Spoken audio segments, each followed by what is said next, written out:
میرے معزز مسلمان بزرگوں، عزیز بھائیوں،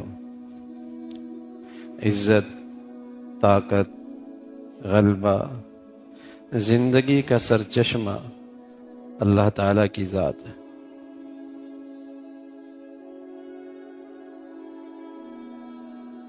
عزت کہاں سے ملتی ہے؟ طاقت کا سرچشمہ کون ہے؟ غلبہ کس کے حکم سے ہے؟ زندگی کسے نصیب ہوتی ہے؟ اس کا سرچشمہ اللہ کی ذات ہے۔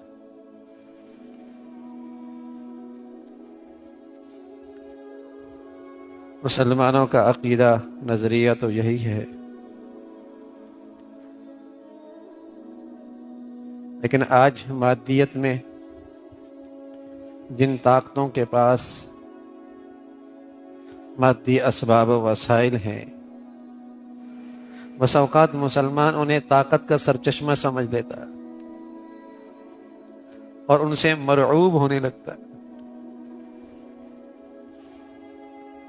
ان سے متاثر ہوتا ہے، بھول جاتا ہے کہ اس طاقت کے سرچشمے کے ساتھ، اس مادی اضافے اور اس مادی ترقی کے ساتھ جو اللہ کے ذات کے بغیر ہے اور اللہ کی اطاعت کے بغیر ہے، اس نے ان کے معاشرے اور سوسائٹی میں کیسے اخلاقی بحران پیدا کر دی۔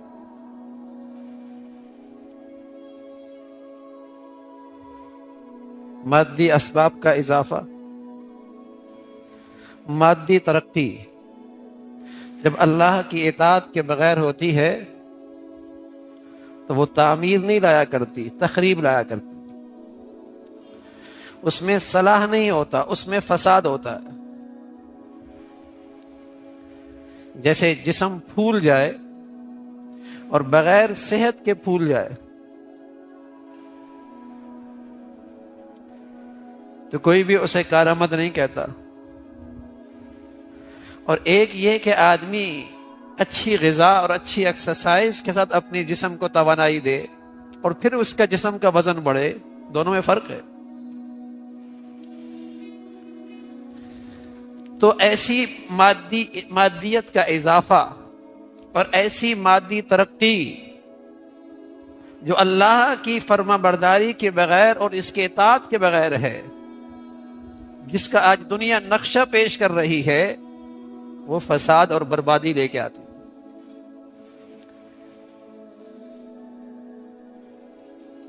اس کے پیچھے ہلاکت چھپی ہوئی ہے، اخلاقی بحران چھپا ہوا ہے۔ آج ترقی یافتہ دنیا میں آپ دیکھیں گے تو ہر تیسرا آدمی ڈپریشن میں ہے، ہر دوسری عورت کا گھر ٹوٹا ہوا ہے، طلاق ہے، ہر دوسرے بچے کا نسب کا پتہ کوئی نہیں کہ اماں کون ہے، ابا کون ہے، ہر چوتھا آدمی نفسیاتی مریض ہے۔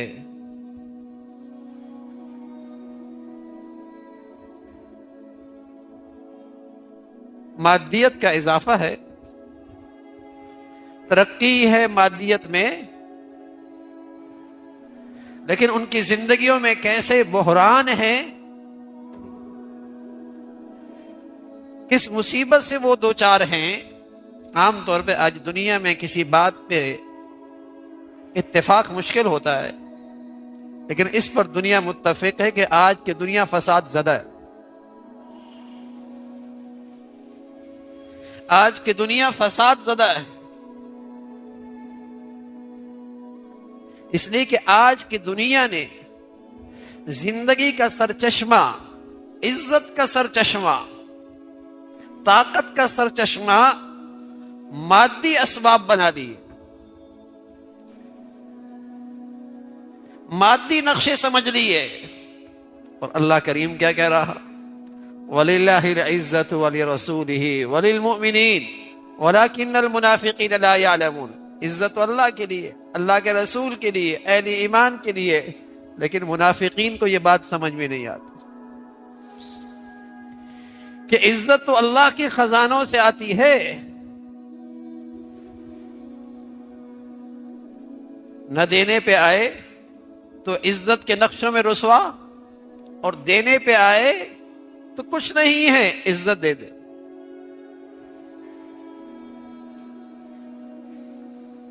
زندگی کا لطف اور زندگی کا مزہ اور زندگی، اس کا سرچشمہ اللہ کی ذات ہے۔ ساری مادی نقشے ہیں، لیکن یہ خودکشی کر رہا ہے، یہ مرنا چاہتا ہے، یہ زندگی سے بیزار ہے، یہ زندگی سے پریشان ہے۔ مادی ترقی ہے، مادیت میں اضافہ بھی ہے، لیکن اس میں روح نہیں ہے، اس میں وہ روح نہیں ہے جس سے زندگی سنورا کرتی ہے، جس سے زندگی بنا کرتی ہے، جس سے حقیقی زندگی کا لطف ہے۔ میں کہہ رہا ہوں جسم بڑھ جائے تو ترقی تو یہ بھی ہے، پیٹ باہر نکل آئے ترقی یہ بھی ہے، بچہ پیدا ہو 2 آنکھوں کے بجائے 3 آنکھیں ہوں ترقی یہ بھی ہے، بچی دنیا میں آتی ہے 5 انگلیوں کے بجائے 6 انگلیاں ہیں، اضافہ یہ بھی ہے۔ تو ہر ترقی اور اضافہ تو اچھا نہیں ہوتا،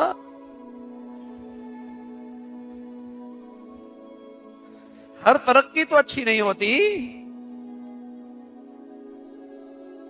تو آج دنیا مادیت کے اندر دوڑ تو رہی ہے، اضافہ تو ہے، مادی ترقی بھی ہے، لیکن آج دنیا جس بے چینی اور بے سکونی اور زندگی کی فساد اور اخلاقی بحران میں مبتلا ہے، اس کی بھی تاریخ انسانیت میں مثال نہیں ملتی۔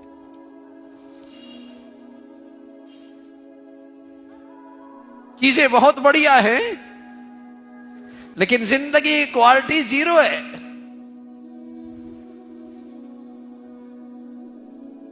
وہ روح نہیں ہے، اس سرچشمے سے جس کے ہاں زندگی ہے، جس کے ہاں طاقت ہے، جس کے ہاں سکون ہے، جس کے ہاں عزت ہے، اس ذات سے غافل ہو گئے، اس اللہ کو بھول گئے۔ غیر تو غیر، آج مسلمان بھی طاقت اور عزت کا سرچشمہ غیر کو سمجھتا ہے۔ الا لہ الحکم، حالانکہ فیصلہ تو اللہ کا ہے، حالانکہ فیصلہ تو اللہ کا ہے۔ اس کائنات میں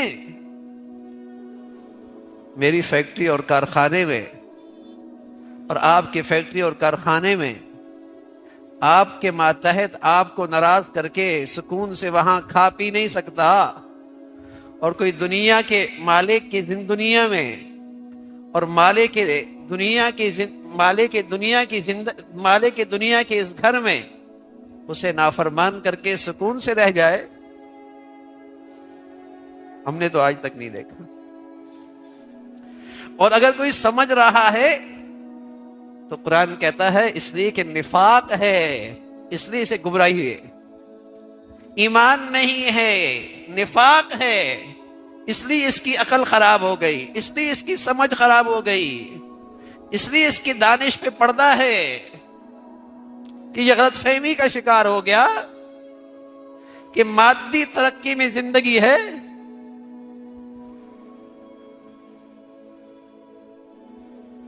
مادی ترقی، مادیت کا اضافہ وہی مبارک ہے، وہی قابل تعریف ہے، اسی مادی ترقی سے تعمیر ہوتی ہے جس میں اللہ کی فرما برداری کی روح موجود ہو، جس میں اللہ کے تذکرہ موجود ہو، جس میں اللہ کی فرما برداری ہو۔ اسی مادی ترقی میں انسان کے لیے نفع ہے، اگر وہ نکل جائے تو پھر فساد ہی فساد، پھر فساد ہی فساد۔ لیکن آج تنافس ہے، مقابلہ ہے، ایک دوسرے سے آگے بڑھنا ہے، اس مادیت کی طرف ایک دوسرے پہ جھپٹنا ہے، اور اللہ کی طرف اس اللہ سے غفلت ہے جس کے پاس زندگی ہے، جس کے پاس عزت ہے، جس کے پاس سکون ہے، جس نے راحت دینی ہے، جس نے ان مادی نقشوں میں نفع رکھنا ہے، اس ذات سے غافل ہے۔ لگائیے دوڑ انسانیت نے، جتنا دوڑ رہا ہے اتنا ہی ہلاکت کی طرف جا رہا۔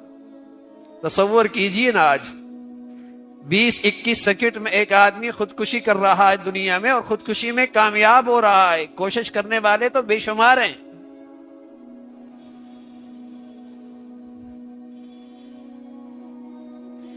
اور یہ ترقی یافتہ دنیا، مادیت کی انتہا پر پہنچی دنیا کی کہانیاں ہیں۔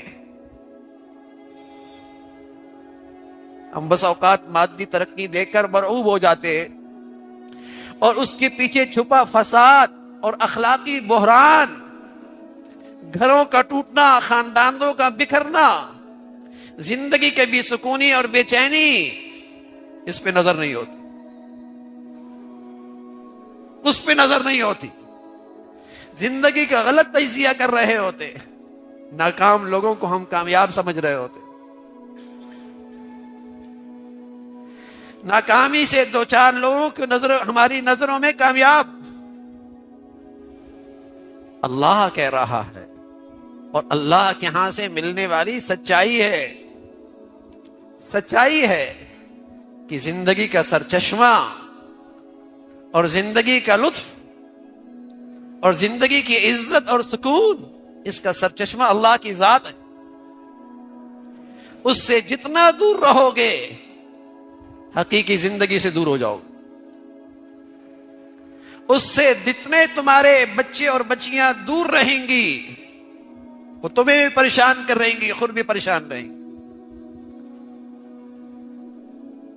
وہ تمہیں بھی پریشان کریں گے، اور تم بھی ان سے پریشان رہو، وہ بھی پریشان رہے۔ زندگی کا سرچشمہ اللہ کی ذات ہے، عزت اور غلبے کا سرچشمہ اللہ کی ذات ہے، اس ذات کے پاس۔ قل اللہم مالک الملک تؤتی الملک من تشاء وتنزع الملک ممن تشاء وتعز من تشاء وتذل من تشاء۔ مسلمانوں کا تو اس پر ایمان ہے کہ وہ چاہے تو ذلت کے نقشوں میں عزت دے دے، اور چاہے تو ذلت کے نقشوں میں عزت دے دے، اور عزت کے نقشوں میں ذلت اور رسوا کر دے، اور چاہے تو تھوڑے اسباب میں زندگی کا لطف دے دے، اور نہ چاہے تو زندگی کے چمک دمکتے نقشوں سے زندگی کا لطف اٹھا لے، زندگی کا سکون اٹھا لے، اور ہو رہا ہے ایسا ہی ہے۔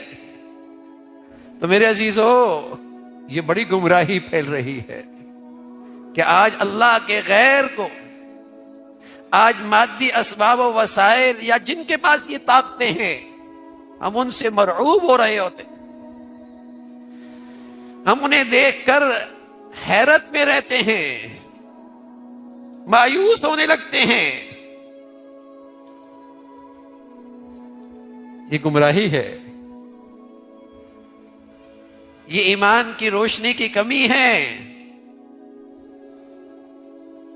سچ یہ ہے کہ زندگی کا سرچشمہ اللہ کی ذات، عزت اور غلبہ اور طاقت کا سرچشمہ اللہ کی ذات۔ ہم مادی دور میں ان کے ساتھ دوڑ پڑے، غیروں کے ساتھ پیچھے رہ گئے، رسوا ہو گئے۔ تھوڑے مادی اسباب کے اندر اللہ کو ساتھ لے لیتے تو آج مسلمان عزت اور غلبے کی انتہا پہ ہوتا۔ اللہ کا پیغام تو یہی ہے، اور مسلمانوں کی تاریخ بھی یہی ہے۔ انہیں جب بھی دنیا میں عزت ملی اور غلبہ ملا، جب بھی انہوں نے دنیا میں کامیابی حاصل کی، تو انہوں نے اللہ کی ذات کو ساتھ لیا، اس طاقت کے سرچشمے کو اپنے ساتھ لیا۔ قرون اول اور اس امت کے سب سے عظیم لوگ جب دنیا میں غالب اور عزت پاتی ہوئی نظر آئے تو ان کی سب سے بڑی خوبی تاریخ میں نظر آتی ہے کہ وہ اللہ کی اطاعت میں ایک انچ بھی دستبردار ہونے کے لیے تیار نہیں تھے۔ اللہ کی فرما برداری سے ایک انچ بھی دستبردار ہونے کے لیے تیار نہیں تھے، اس پر مضبوطی سے کھڑے تھے۔ کیا روم اور کیا کسرا، یہ ساری طاقتیں ان کے پاؤں کی گرد بنی۔ کون سے اسباب تھے اور کون سے مادی وسائل تھے؟ کیا ان طاقتوں سے بڑھ کر ان کے پاس مادی نقشے تھے؟ ہاں، ان کے پاس ایک ایسی دولت تھی، ایسی طاقت تھی جس سے یہ دنیا کی طاقتیں محروم تھیں، اور وہ اللہ کی ذات تھی جو طاقت کا سرچشمہ ہے، جو قوت کا سرچشمہ ہے، جو غلبے کا سرچشمہ ہے، جو عزت کی بنیاد ہے۔ اس طاقت کو ساتھ دیا۔